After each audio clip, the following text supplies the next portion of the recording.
In the mysterious origins of man, we examined archaeological evidence which directly contradicts many of our accepted theories about the history of man on Earth. Modern human artifacts have been found in all layers of geological strata, some going back hundreds of millions of years. Footprints of man were found side by side with dinosaur tracks. There is no conclusive evidence to prove that man evolved from apes. An ancient city high in the mountains of Bolivia may have been built by an advanced culture unknown to history. The theory of crustal displacement could explain the mystery of the ice ages and the disappearance of Atlantis. In this companion tape, our groundbreaking experts will present new material in an open dialogue, free from the constraints of network television. Plus, a radical theory which suggests that the mystery of man's origins may be linked to beings from another world.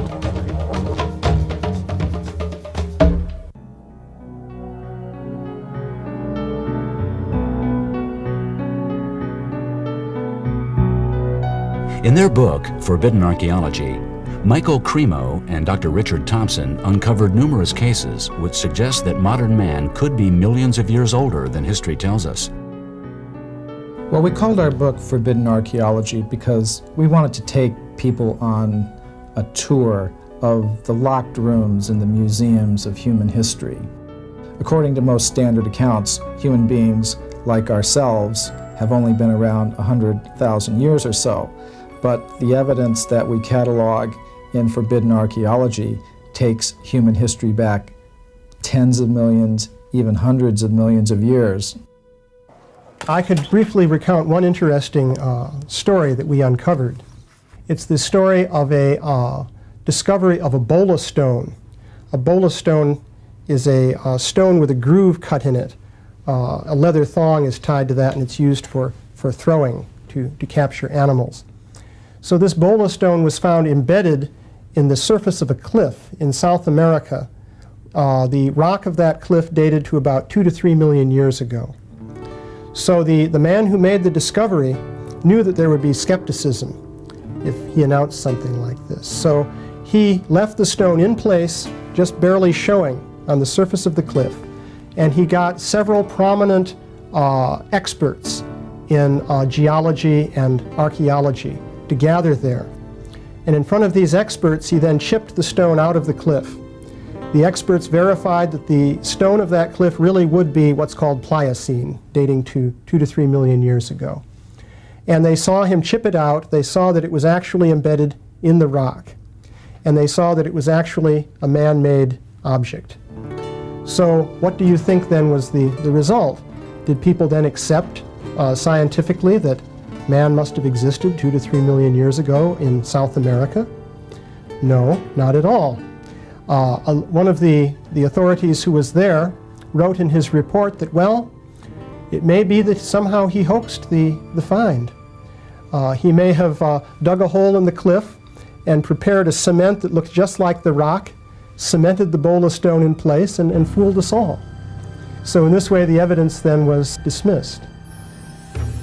In the 1970s, Mary Leakey, the wife of Louis Leakey, who was one of the greatest anthropologists of the century, found at a place called Laetoli in Kenya a set of modern human footprints in volcanic ash that was dated to be 3 million years old.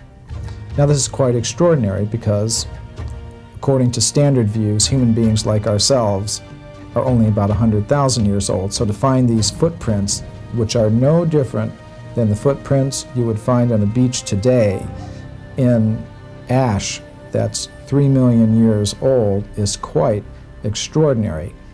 Unfortunately, the mindset of the scientists who looked at these prints was such that they could not reach the obvious conclusion that the beings who made these footprints, which are exactly like ours, must have been very much like us. The only thing that they could say is that whoever was around at that time, whatever type of ape man was around at that time, must have had very human-like feet, which is something that's not borne out by the fossil evidence, because the bones, the foot bones they have of the ape men, the Australopithecines they're called, who lived at that time, do not match those prints. It's perfectly possible you could have modern type humans also living at that time. In 1966, Dr. Virginia Steen McIntyre was commissioned to date a collection of spear points found in Huatulco, Mexico.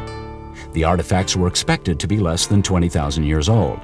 But when geological tests pointed to the astonishing age of 250,000 years, Dr. McIntyre was faced with a dilemma.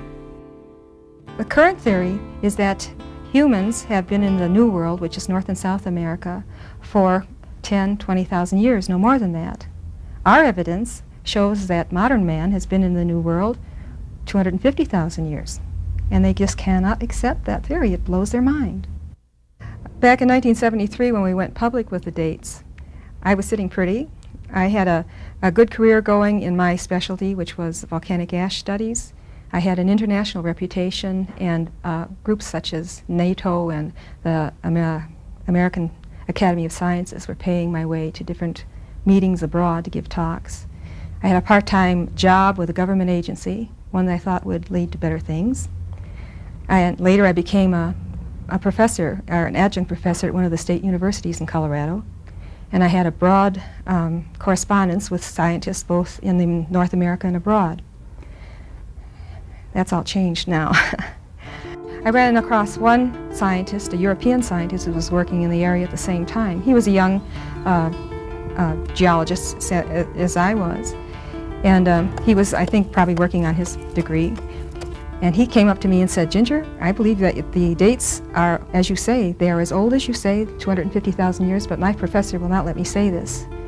And I understood his position and realized that he would have to lie, essentially, about his information in order to keep a job. This man published the lie and was accepted and is now a professor in one of the European universities. I published the truth. It wasn't accepted, and now I'm doing flowers.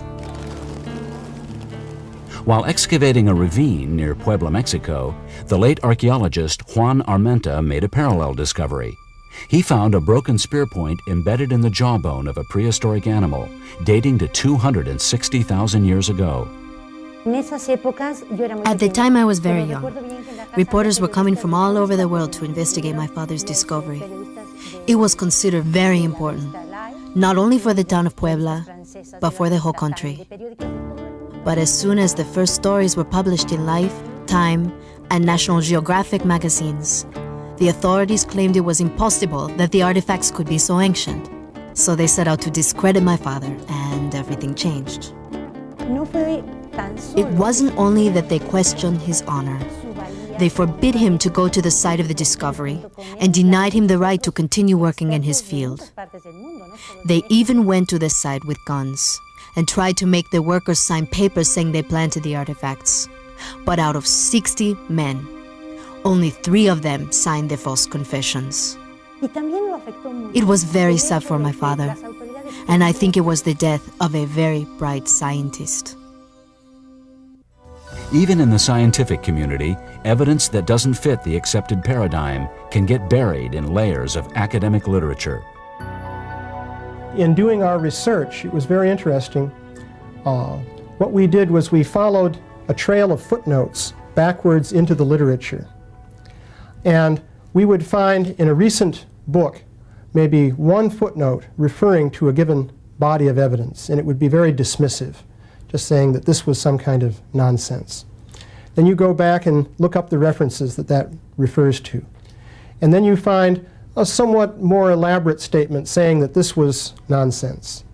Then you go back to another layer, and you find perhaps a whole book, which is the authoritative dismissal of those findings.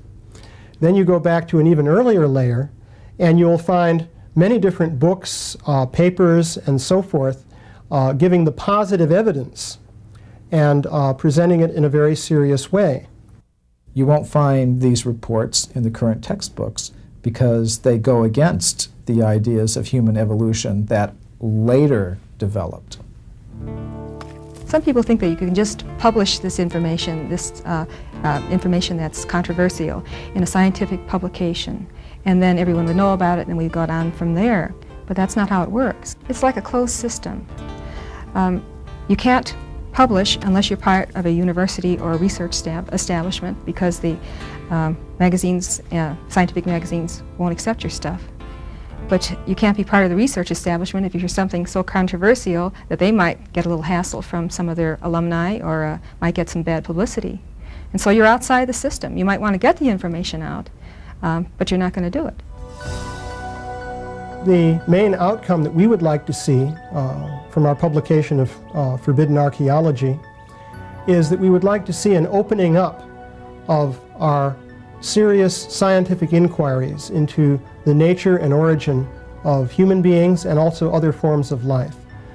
We feel that the mainstream scientific position on these questions has been too narrowly constricted for a very long period of time.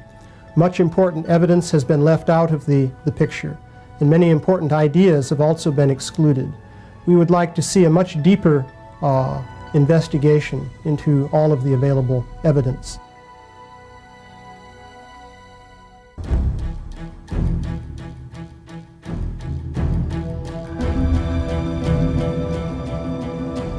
Dr. Bao has uncovered human footprints and a fossilized human finger in the same strata as dinosaur tracks. But even more mysterious is the discovery of an ancient iron hammer whose chemical makeup confounds scientific laboratories. We have a man-made artifact that was found deposited in central Texas in the very same layer with the dinosaur footprints and the dinosaur remains. It's a man-made hammer with a portion of the handle still intact. Now, this hammerhead turns out to be 96.6% iron, 0.74% sulfur, and 2.6% chlorine. Now, that's a very exotic blend. I've spoken with a number of physicists, the heads of numerous laboratories, and it's impossible to fabricate that metal today. That is chlorine compounded with iron in metallic form. Now, a portion of the handle is coalified. That means there had to be heat and pressure and some time involved in this. You can't make coal, you can't generate coal just by throwing these materials out. There has to be the compression of the entire layer. There has to be the generation of some heat in order to coalify the material, even in a rapid form. If the hammer just fell into a crevice, there is no process that could have coalified a portion of the handle. That means it was placed there at the time the rock hardened and cured. I've had various associates investigate the entire area. I've been over the area numerous times. They have found a portion of the bedding plane, the actual layer of rock itself, totally identical to the material of the concretion. Now, dinosaur footprints are found within the immediate vicinity, and then you have layers of rock above this bedding plane that are higher still that do not have dinosaur remains in them, but the material that's consistent with the concretionary material around the implement are all in the lower bedding plane area where the dinosaur remains are. Our evidence is an accumulation of data. We have series of human footprints, isolated footprints, series of dinosaur footprints, isolated dinosaur footprints, a human finger, and a man-made artifact, all found in the same layer. This means that man and dinosaur did live at the same time. Did man live at the time of the dinosaurs? Or is it possible that dinosaurs still exist today? In recent times, there have been many reports of living pterodactyls. In the early 1970s, there was a pterodactyl flap, if you will, that took place around Brownsville, Texas. I was approached by an aeronautics engineer who stated to me that he had seen a living pterodactyl. He was within 50 feet of a creature, and he described him vividly. The creature was on the ground when he first saw him, became airborne, and then flew out of the sight. And he was, again, within 50 feet of this aeronautics engineer. He described him as having a beak, a crest, leathery wings, hands on his wings, a tail, grayish-brown in color. Now, the paleontologist in the audience will realize that this is a description of a ramphorhynchid pterodactyl. And according to standard evolutionary interpretation, these creatures saw their demise 225 million years ago. We had here multiple sightings, including school teachers and policemen, of what they described as giant flying lizards, pterodactyls, flying in the daytime even, which is unusual for pterodactyls because they tend to be apparently a nocturnal type of animal.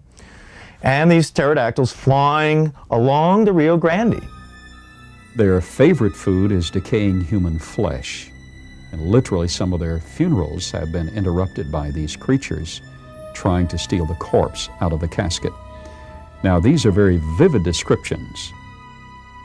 Some of the most interesting and credible reports come out of Namibia, a remote country in Southwest Africa that's mostly desert. In Namibia, people whom I trust have reported to me that there is an area where a breeding population of pterodactyls still exists today. There is no way that you can account for creatures such as this being alive today and have 225 million years of time involved. Creatures like Mokele Mbembe of the Congo that are matched specifically by the description of a quadrupedal dinosaur such as Brachiosaurus with a large body, long tail, long neck, and small head, having been described by the nationals in the Congo within recent years. Finding creatures like this, or the possibility of having creatures alive like this today, means that the time has to be compressed drastically. And we're not talking about those millions of years of evolutionary time.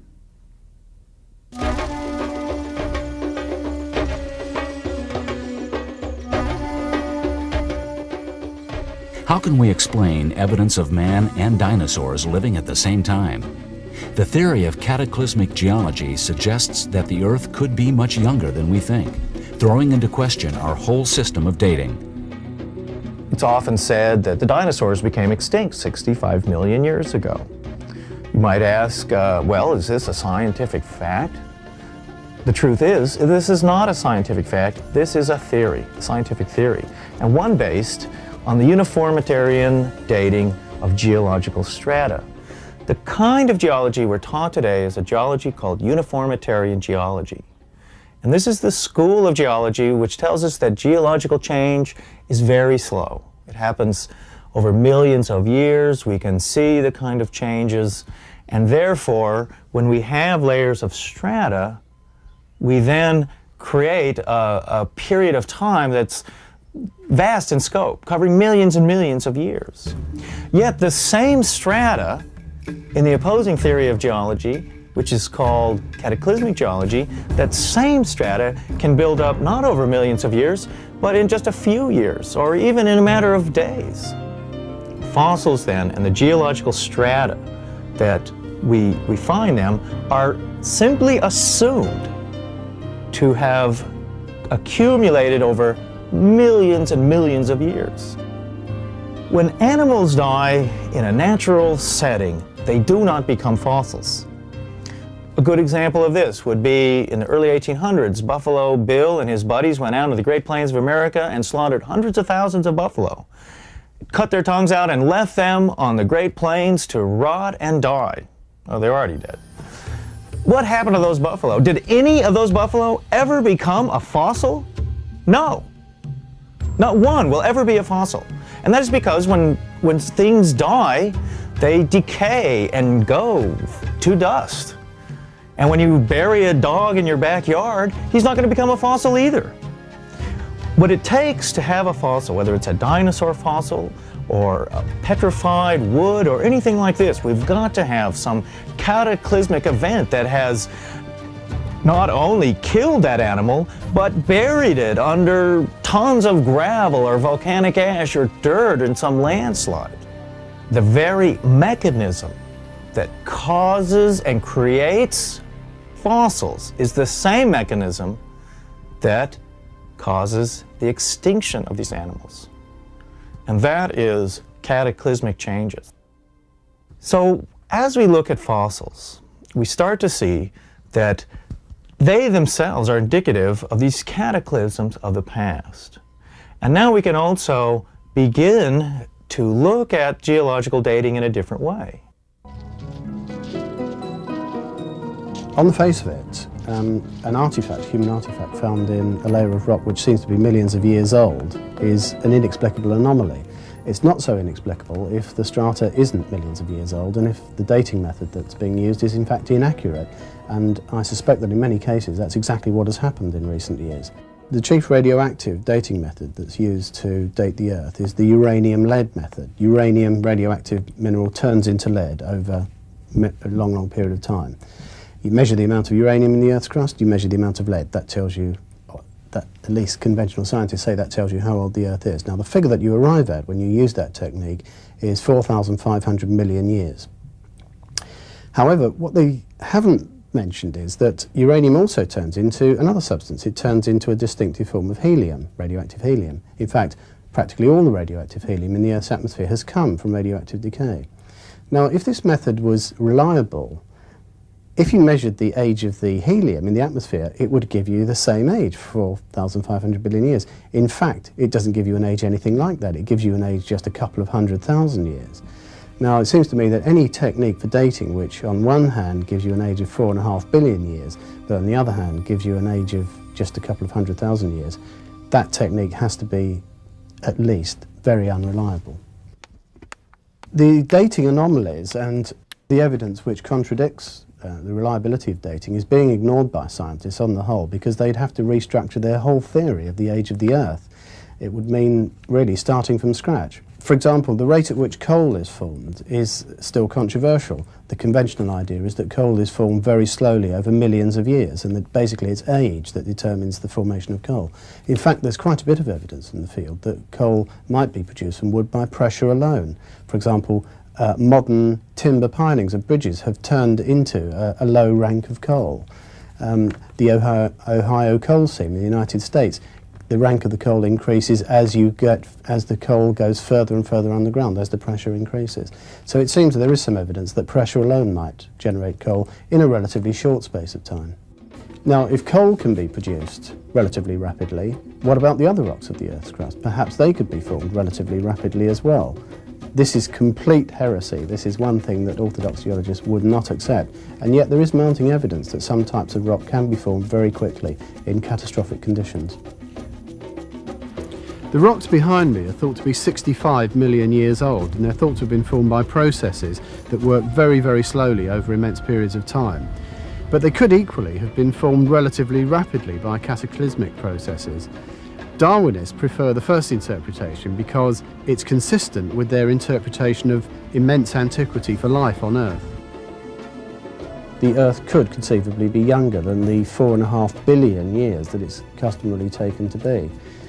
And if that's the case, then there has been much less time available for life to evolve on Earth. And the Darwinian mechanism, which requires billions of years to work, is looking far less probable.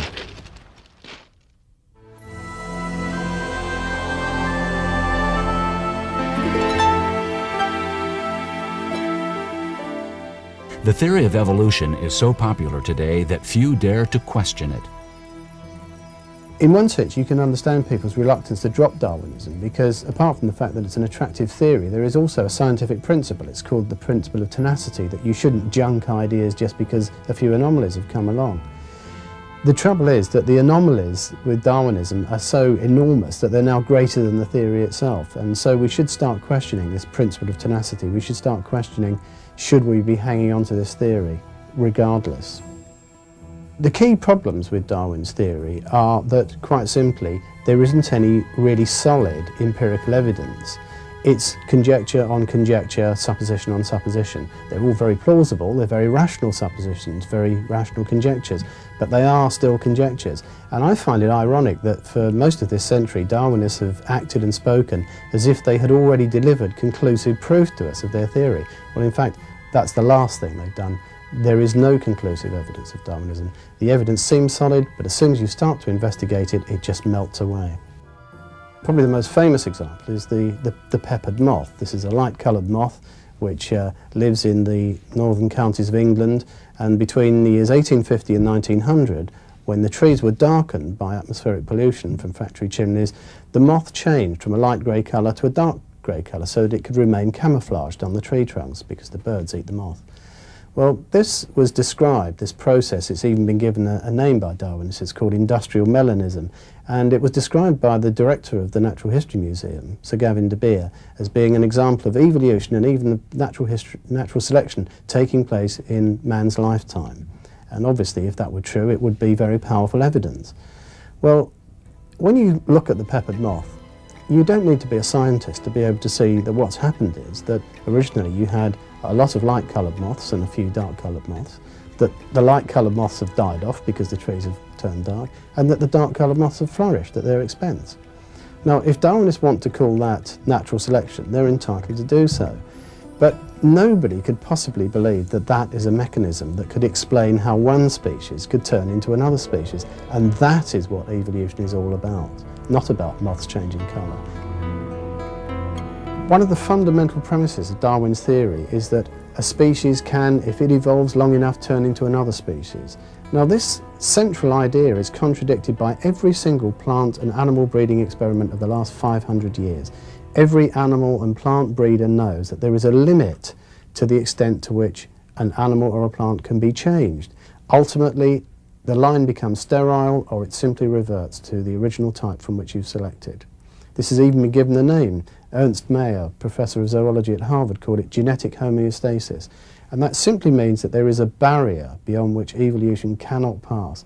And I find it extraordinary that the world's biologists continue to believe in the infinite plasticity of individuals when they know perfectly well that experiments show that it simply can't happen. In the first edition of his book On the Origin of Species, Charles Darwin made a very interesting observation. He said that he could see no difficulty in a race of bears taking to the water, becoming aquatic, and eventually becoming a creature, as he said, as monstrous as a whale. So there you have the idea, bears can turn into whales just given enough time and enough natural selection.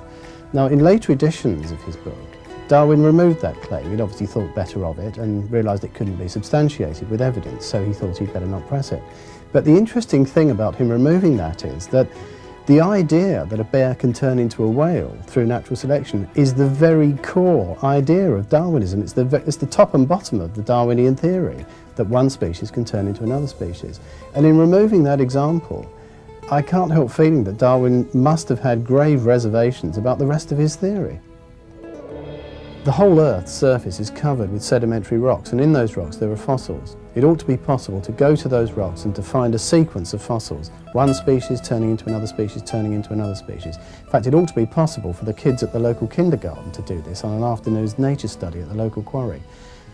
But the world's greatest paleontologists, with the resources of the world's greatest universities at their disposal, have failed to do this, and they've been looking for more than 100 years.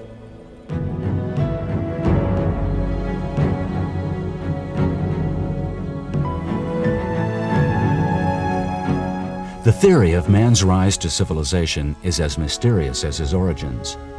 Ancient monuments around the world were built with such sophistication that they can hardly be duplicated today. Yet scientists continue to belittle these remarkable achievements. I wrote Fingerprints of the Gods because I wasn't satisfied with the answers that were being given to me to a huge series of mysteries around this planet. Most mysterious of all, a series of ancient sites that have never been properly explained by historians.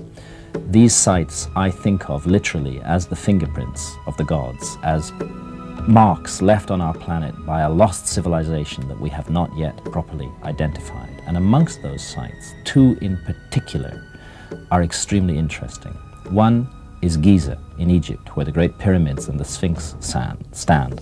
And on the other side of the Atlantic, on the other side of the world, is Tiwanaku in the high Andes in Bolivia. In Tiwanaku, archaeologists have been surprised by the discovery of small metal clamps used to hold stones in place. Amazingly, these clamps were made from molten metal, poured into small molds carved in the ancient stone. But nearby lies evidence of an even greater feat of technology. One of the most interesting things that has been found at the site have been what appear to be large stone molds. Apparently, they were pouring molten metal into these molds. This would be the pour hole, and you'd pour your molten metal in and fill it up. If it is a mold, then it's quite different from anything else we've seen in the Americas, and it would imply a far greater technology than we believed that they had at that time. We're talking about gallons of molten metal at a time, which indicates a high technology in the ability to utilize this molten metal in a mass amount. All that we know about the people who built these monuments is what we can deduce from the monuments themselves. And if we look at these monuments with open minds and open eyes, we find something very interesting.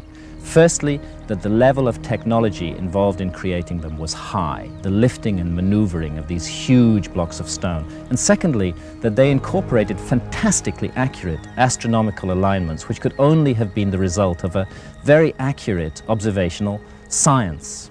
So this is what the monuments tell us. They tell us that the people who built them were serious and intelligent people with a scientific outlook on life. The ability of his mind to comprehend the very things that we comprehend today is there. He is us, and we are belittling him by making him less, because we have decided that, oh, this was his limitation, and we're belittling him because he was just as fervently intelligent as we are today, and that's obvious from the technology involved. Civilization is not this linear progression. It's a roller coaster of peaks and valleys, of ages of science and enlightenment, and a sudden dark age and collapse of civilization. The question would be, how far back in time does our roller coaster of history go? To find out how old an ancient civilization might be, archaeologists look to the monuments they left behind. But how do archaeologists determine when an ancient monument was built? One of the most used tools in archaeology is dating with carbon-14. Carbon-14 is very good for dating bone or charcoal, but it doesn't work at all on dating stone. So when you go to a site and you find in association with the stone which you wish to date some carbon, such as a campfire site, and you date that carbon, you will get a date. But that date does not date the stone, it dates the campfire site. Now, was that campfire made by people who built the site, or was it made by people who later came to the site? Since we cannot rely completely upon the dating of the artifacts associated with the site, then we must look at the construction of the site itself. And the ancients constructed this site with astronomical alignments in mind. And we can use those astronomical alignments to date the site today.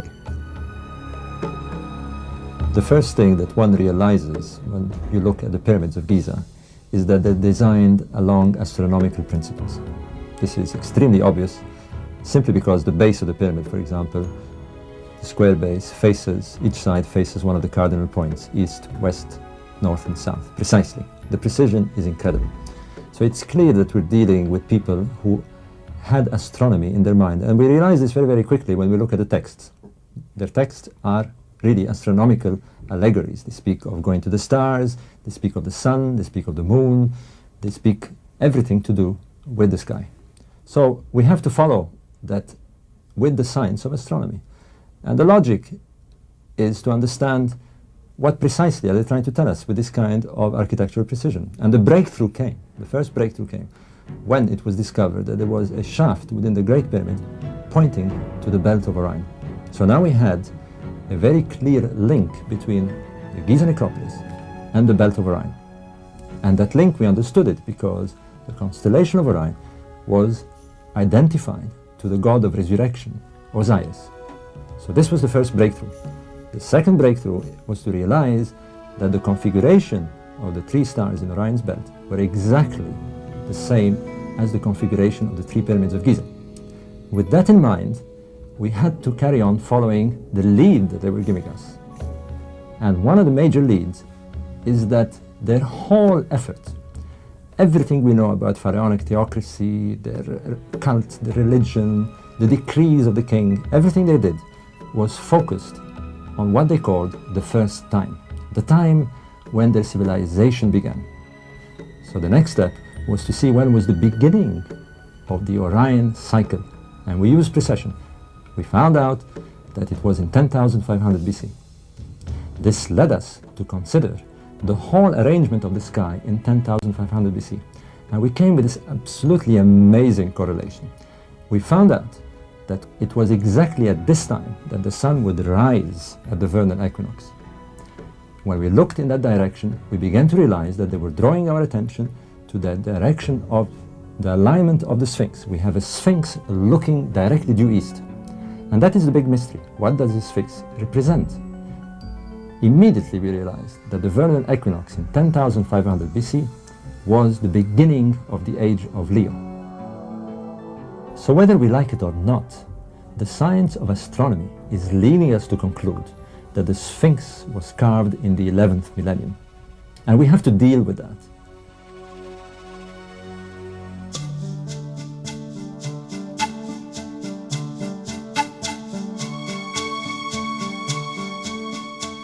Many ancient cultures are said to have been destroyed by cataclysmic events. Could these events be explained by the theory of crustal displacement? The Egyptians themselves tell us that their creation, their beginning occurred after a great cataclysmic flood. Their land emerged from the waters. This date matches very well with the end of the Ice Age. It is very likely that we're looking at a civilization that has emerged from some great cataclysmic event, which in this case is probably a flood. In my opinion, this whole mystery is closely tied up and interwoven with the mystery of the last Ice Age, and it really is a huge mystery. Everybody knows, we all learn it at school, that there was such a thing as an Ice Age.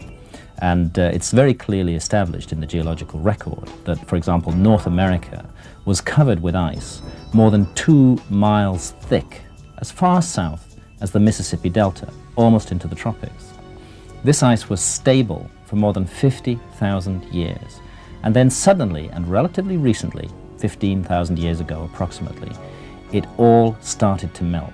And within just 2,000 years, that enormous mass of ice had completely melted down. Sea levels went up 400 or 500 feet around the world. No geologist has ever been able to explain why this happened, why the Ice Age ended so suddenly. But perhaps the answer lies in the theory of Earth crust displacement. Perhaps the reason that North America was covered with that mass of ice was because at that time it was situated much more closely to the North Pole than it is today. It was then shifted south into warmer latitudes by a displacement of the crust, and that would explain, naturally, why all that ice melted so rapidly, because it was in a much warmer climate. In the early 1990s, some scientists from Australia discovered some beech trees 200 miles from the South Pole, which they dated to be 2 to 3 million years old. That is totally not understandable under our current assumptions about geology. Our current assumptions about geology would say that To move a continent like Antarctica to a place where it could produce beech trees would require 50, 60 million years. Now these are only 2 to 3 million years. So what we're facing here is the need for another geological theory that could move a continent the size of Antarctica to a temperate zone under 2 million years. And that's where we believe the theory of Earth crust displacement comes in. If there was an Earth crust displacement destroying most of the Earth's population, what happened to the survivors? After the Earth crust displacement, some areas are completely uninhabitable. They go into the frozen polar zones and nobody can survive there. However, there are some areas where people can survive. They tend to be in the highlands because people are afraid of staying in the lowlands where the tidal waves are devastating the shores. But in these particular areas that we can isolate using the theory of Earth crust displacement, we have oases of survival, and it's precisely in those locations that we find the earliest and most important crops. And it happens not just in one area, but all around the world. It's happening in South America, it's happening in Central America, it's happening in Africa, it's happening in the Middle East, it's happening in Asia, and it's all happening around that time. There's nothing that's really much older, but suddenly, after what we believe to be hundreds of thousands, if not millions of years of living by hunting and gathering, suddenly we begin to experiment with agriculture. It seems to me that all of this is much more than coincidence. We believe that an advanced civilization was destroyed. The survivors who had knowledge of agriculture brought that knowledge to the inhabitants of the local areas that happened to be ecologically stable and suitable for agriculture. And they brought that knowledge and they introduced it, and from that we ultimately got the rebirth of civilization. It's pretty clear to me from the evidence that a common legacy of architectural knowledge was passed down from remote prehistory and spread out in very widely scattered locations around the world. Ask yourself this: if you belonged to a high civilization that had just been almost completely obliterated by a gigantic geological cataclysm, a movement of the crust of the earth, what would you set out to do in the future?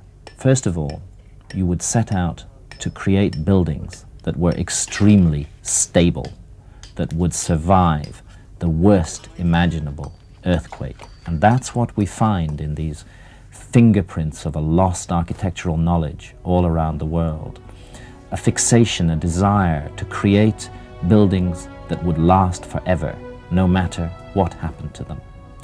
And another thing that we find is a focus on trying to predict when the cataclysm will recur. What has come down to us from the ancient past seems to be a message that by a close study of astronomical phenomena, it is possible to predict when the Earth will again be visited by this all-destroying cataclysm.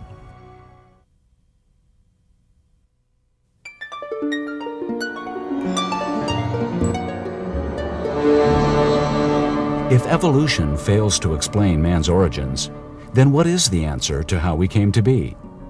For many, the answer is found with a supreme being. For others, the answer may be found on another planet. I did my graduate work at Stanford and got a master's degree in communications, in which I focused on science, medicine, and the environment in school. All my work in doing documentary films was in the Stanford Medical Center and the Stanford Linear Accelerator. So when I graduated and I went on into television and production and news, all of my beats were science, medicine, and the environment. And it was in that context, in the fall of 1979, when there were reports in Canada and the United States and other parts of the world, including Australia, that animals, usually cattle, but ranging through every domestic animal, were being found with strange bloodless excisions that always seemed to have kind of the same pattern from animal to animal. And I naively, at the time, thought, I will get to the bottom of this animal mutilation mystery. I was working on a documentary for Home Box Office, and a meeting had been set up and arranged by a lawyer in the East Coast with an Air Force Office, a Special Investigations agent named Richard C. Doty at Kirtland Air Force Base in Albuquerque, New Mexico. Kirtland is one of the United States' major weapons technology development military bases. It is surrounded by very high-tech laboratory and high technology development, very critical area in our country. When we went up the steps and into the doors, there were several sets of doors. We went through an outer door, then we went through another set of doors. You had to check in at a desk. Then you went into a set of doors where he had to hit punch locks.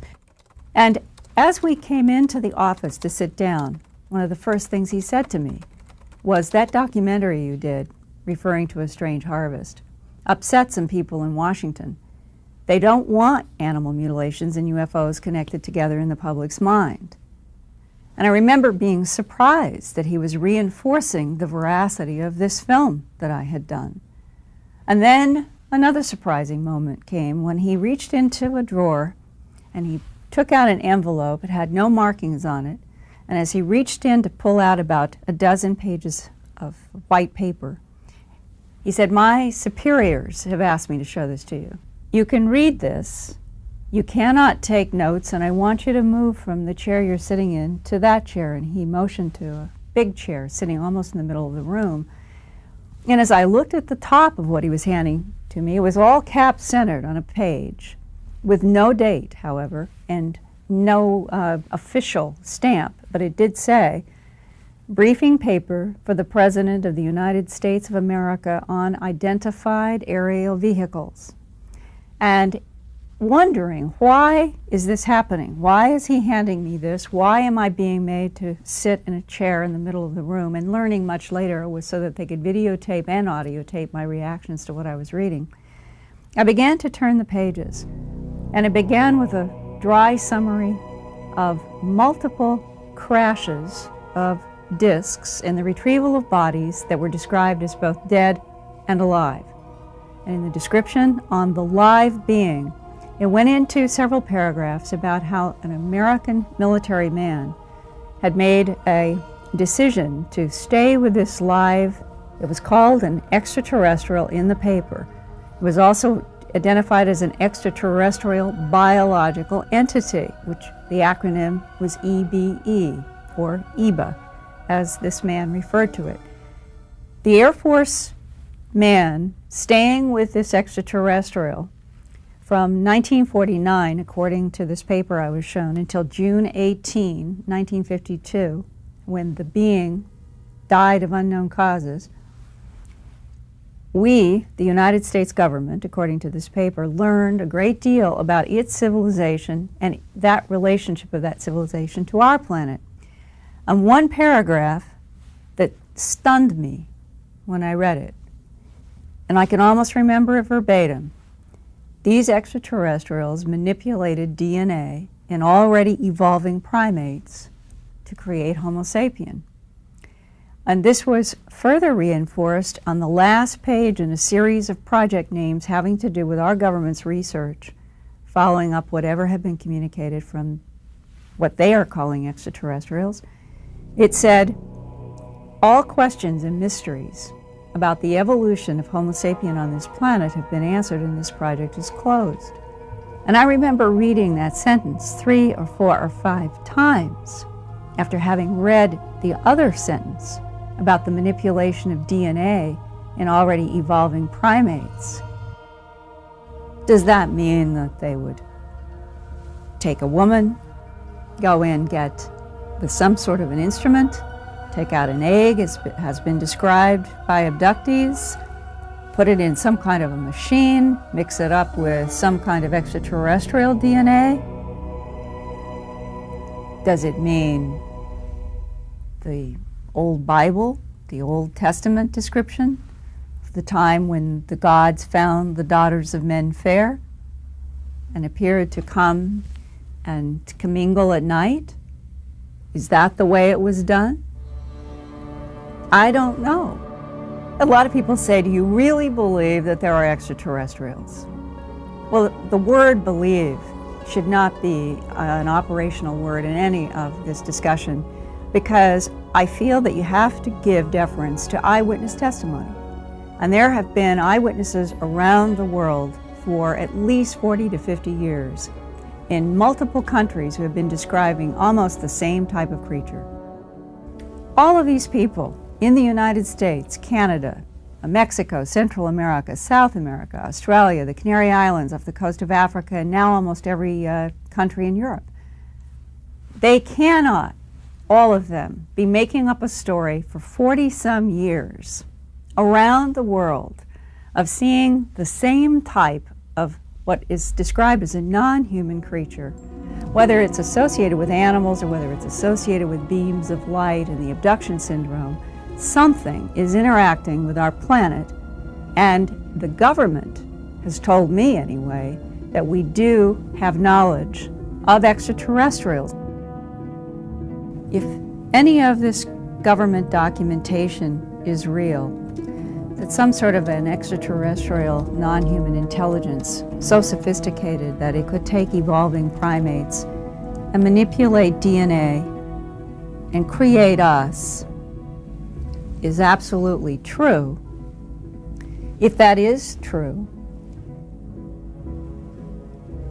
probably a good part of the population on the planet would resist it and deny it because it goes against the grain of what we have been taught. And in realizing that, and having to speak in the public and produce books and documentaries, respecting the fact that we in the human family have been so ingrained that we are a natural evolutionary life on this planet, how do any of us deal with the possibility that we are something other and that another life form could have provoked our creation?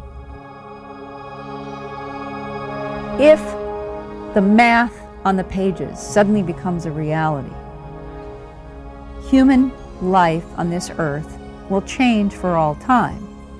The planet will never, ever again be as we have known the planet to be. That's why it's a huge revolution. Once we finally, as a globe, say to everyone with CNN and all networks, we're not alone, ladies and gentlemen. Here's extraterrestrial A, B, C, D, E. There are planetary systems throughout this universe. There are galaxies filled with life. Then an entire new ocean, it's the biggest frontier, opens up in front of us. And rather than be afraid of it, I think we ought to go forward with courage.